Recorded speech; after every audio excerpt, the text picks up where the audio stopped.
여러분 반갑습니다. C촌입니다. 오늘 함께 살펴볼 경매 물건은 경기도 파주시에 있는 전원주택이라고 하긴 좀 뭐하고 시골집인데요. 감정가 1억 8천에서 폭풍같이 유찰되어 현재 92% 대폭락, 최저가 1,500만원 정도 됩니다. 무슨 문제가 있길래 92%나 폭락을 했을까요? 혹시 이 집 싸게 낙찰받으면 좀 돈이 될까요? 결론부터 말씀드리면 이 시골집은 굉장히 위험한 경매 물건이에요.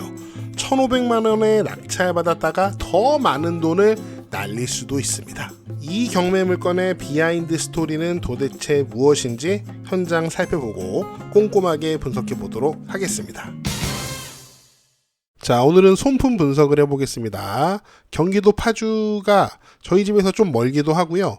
그리고 이 경매 물건은 현장에서 보는 것보다 이 경매 물건의 스토리를 분석해 보는 게 더 중요한 것 같습니다. 아무튼 경매 물건은 여기 파주시 적성면에 있습니다. 적성면은 파주시의 북동쪽 끝자락입니다. 여기 북쪽에는 연천군, 북동쪽에도 연천군이 있고요. 남동 쪽에는 양주시가 있고 그 옆에는 동두천시도 있습니다. 자, 오늘의 경매 물건은 적성면 여기 자장리에 있는데요. 자장리 이름이 참 멋집니다. 저도 오늘 저녁에 짜장면을 먹었는데요.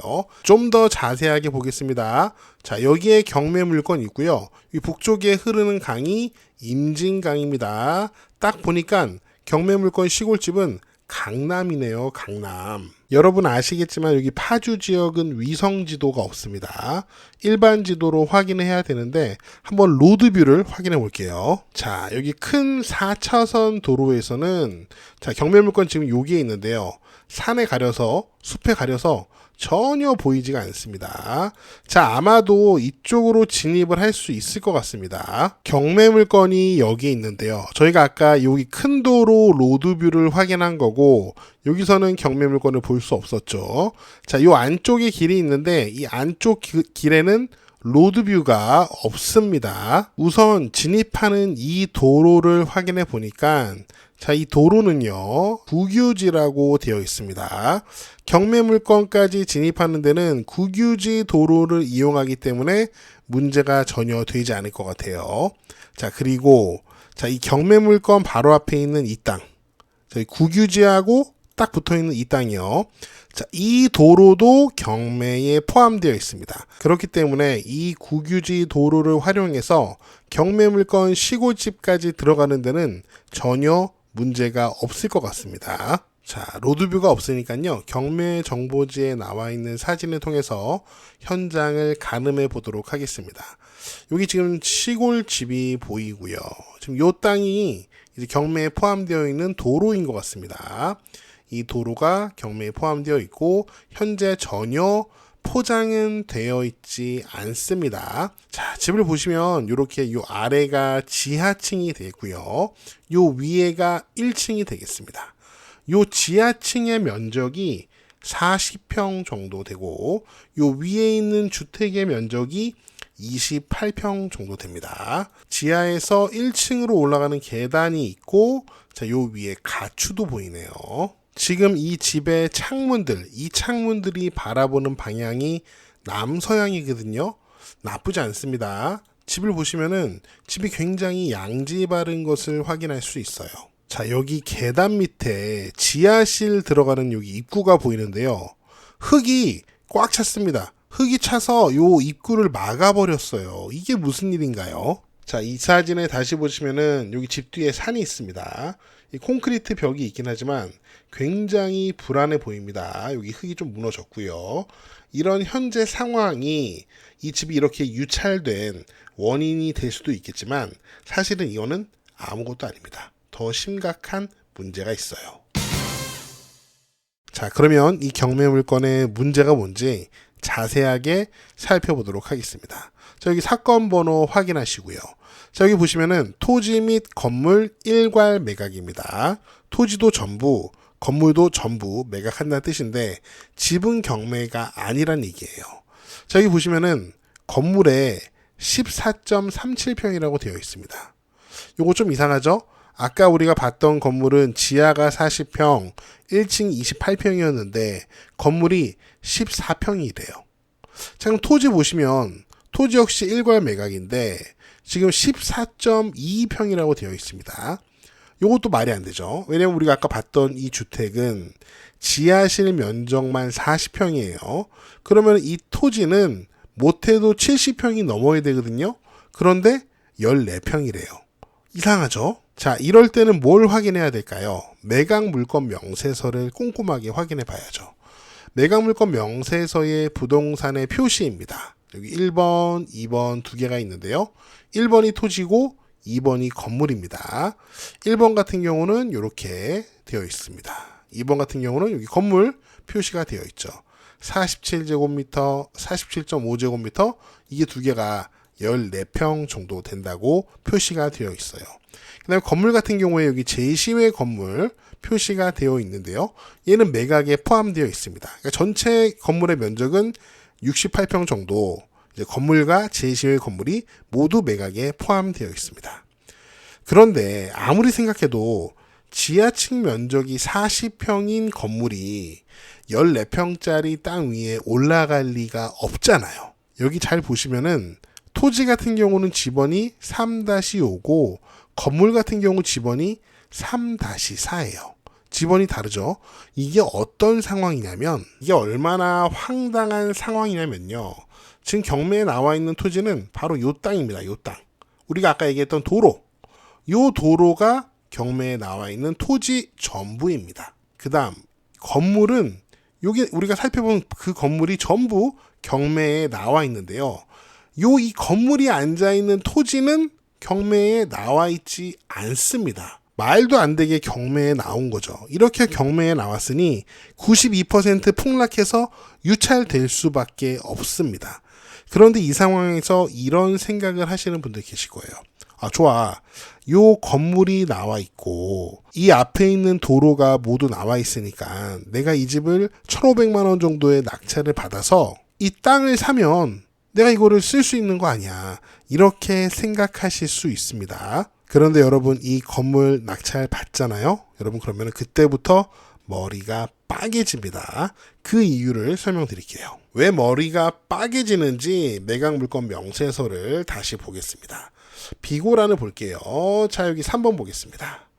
목록이 건물에 대하여 건물 철거를 명하는 확정 판결이 있다.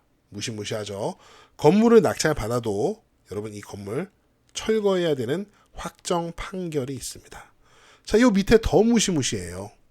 제시외 건물 2-1과 2-2는 이게 뭐냐면은 지하층이랑 1층의 절반 부분이에요. 파주시청에 문의한 결과 위반 건축물에 해당하는 바 원상 복구될 때까지 이행 강제금이 부과될 수 있으며 원상 회복 시 경제적 가치가 소멸될 수 있다.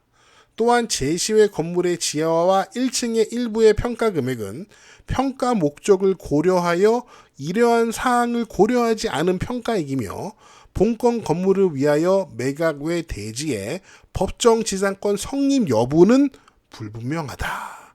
이렇게 매각 물건 명세서에 쓰여 있습니다. 감정평가서에 있는 사진을 보면 굉장히 쉽습니다. 자, 이 부분이요. 이 부분이 실제 건물이에요. 14평 정도 되는 건물이고 이 옆에 있는 이 부분은 증축을 했는데 불법 증축을 했습니다. 그 다음에 이 지하실도 이제 원래 허가받았던 것과 다르게 이제 위반 건축물인 거예요. 그래서 이 지하하고 이 1층에 증축한 부분을 원상 복구를 하라는 거예요. 자, 여기는 원상 복구 한다면 할 것 같아요. 뭐 없애면 되죠. 그런데 이 지하실을 만약에 없앤다고 칩시다. 이 지하실을 없애면은 이 위에 있는 건물은 어떻게 됩니까? 당연히 가치 없어지는 거죠. 요거는 가치가 없는 거예요. 그런데 이런 상황에 대한 고려 없이 일단 전체를 감정평가해서 1억 8천으로 감정해서 경매에 내놨다는 거예요. 그리고 경매법원에서는 야, 우리가 이렇게 매각물건 명세서에 하자를 잘 써놨으니까 제발 잘 읽어보고 결정해. 이렇게 말을 하고 있는 거죠. 이렇게 말도 안 되는 경매를 진행하는 이유가 뭘까요? 그 이유는 딱 하나인데요. 또 다른 누군가의 권리를 지켜주기 위해서 이 경매를 진행하고 있는 겁니다. 누구의 권리를 위해서 이 경매를 진행하고 있는 걸까요? 당연히 채권자의 권리입니다. 이 채권자를 빨강이라고 할게요. 자, 그럼 이 채권자는 누구일까요? 지금 현재 건물이 앉아있는 대지는 경매에 포함되지 않았잖아요. 제가 봤을 때는 아마 이 토지의 주인인 것 같습니다. 그래서 토지 대장을 확인해 봤어요. 여기 토지 대장의 주인 성명에 여기 빨강이 있더라고요. 자, 그래서 우리가 명확하게 알게 됐죠. 이 대지의 토지주가 이 건물과 앞에 있는 도로에 대해서 강제 경매를 실시했구나. 자, 토지주는 2020년 9월 4일 날 이 대지에 대한 소유권을 갖게 됐는데요. 궁금했던 점은 이 빨강은 어떻게 이 대지의 소유권을 취득했을까? 제가 추측을 해봤는데 아무래도 경매로 취득을 했을 것 같습니다. 자, 건물이 앉아있는 대지의 등본을 띄워보면 알 수 있는데 제가 700원이 없어가지고 그냥 경매 기록을 검색해 봤더니 이렇게 나오더라고요. 자, 이 해당 집원의 대지가 2019년에 경매에 나왔었고요. 자, 여기 보시면은 토지 전부 경매에 나왔었죠. 낙찰자는 당연히 현재 토지주인 빨강입니다. 낙찰 가격은 4,010만원 홀로 응찰하셨고 낙찰을 받았습니다. 당시 토지 경매가 강제 경매였기 때문에 민법 366조의 법정 지상권은 해당하지 않겠죠. 관습법상 법정 지상권이 성립할 수 있었을 것 같습니다. 현재 경매를 보시면은 빨강이 강제 경매를 진행하고 있는데 청구 금액이 115만 2천 원이에요. 크지 않네요. 이 내용을 봤을 때는 아마도 지료에 근거한 강제 경매인 것 같습니다. 그래서 토지 주인 빨강의 입장에서 보면 토지를 4천만 원에 낙찰받고 거의 3년 만에 자신의 토지 위에 있던 건물을 처리할 수 있는 순간이 현재 다가오고 있습니다. 현재 이렇게 많이 유찰이 됐습니다. 앞으로 계속 유찰이 될 거예요.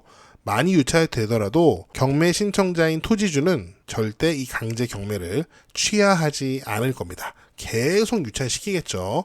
그럼 19회 정도 유찰되면 이제 가격이 1%대로 떨어집니다. 그러면 최저가가 대략 180만 원 정도 되겠죠. 그때 빨강이 낙찰을 받는 게 순리일 것 같습니다. 사실 이런 경매 사건은 우리가 부동산과 경매 그리고 권리에 대해서 많은 것을 공부할 수 있는 굉장히 좋은 케이스인 것 같습니다. 사실 여러분과 오늘 본 경매 물건과 거의 똑같은 케이스의 경매 물건을 살펴본 적이 있습니다. 가평에 있는 전원주택이었는데요. 그때는 1,900만 원의 낙찰자가 나와서 결국 낙찰자는 미납을 하고 말았습니다. 현재는 토지주가 낙찰을 받은 상황인 것 같았습니다. 앞으로 이렇게 다양한 경매 케이스를 공부하면서 지식을 조금씩 쌓으면은 아마 인생 살아가는데 도움이 되지 않을까요? 네, 제가 준비한 내용은 여기까지입니다. 여러분은 경기도 파주에 있는 이 시골집 어떻게 보셨나요? 여러분의 다양한 의견을 댓글로 남겨주세요. 저는 다음 영상에서 더 재미있고 유익한 내용으로 돌아오겠습니다. 여러분, 시촌 어게인!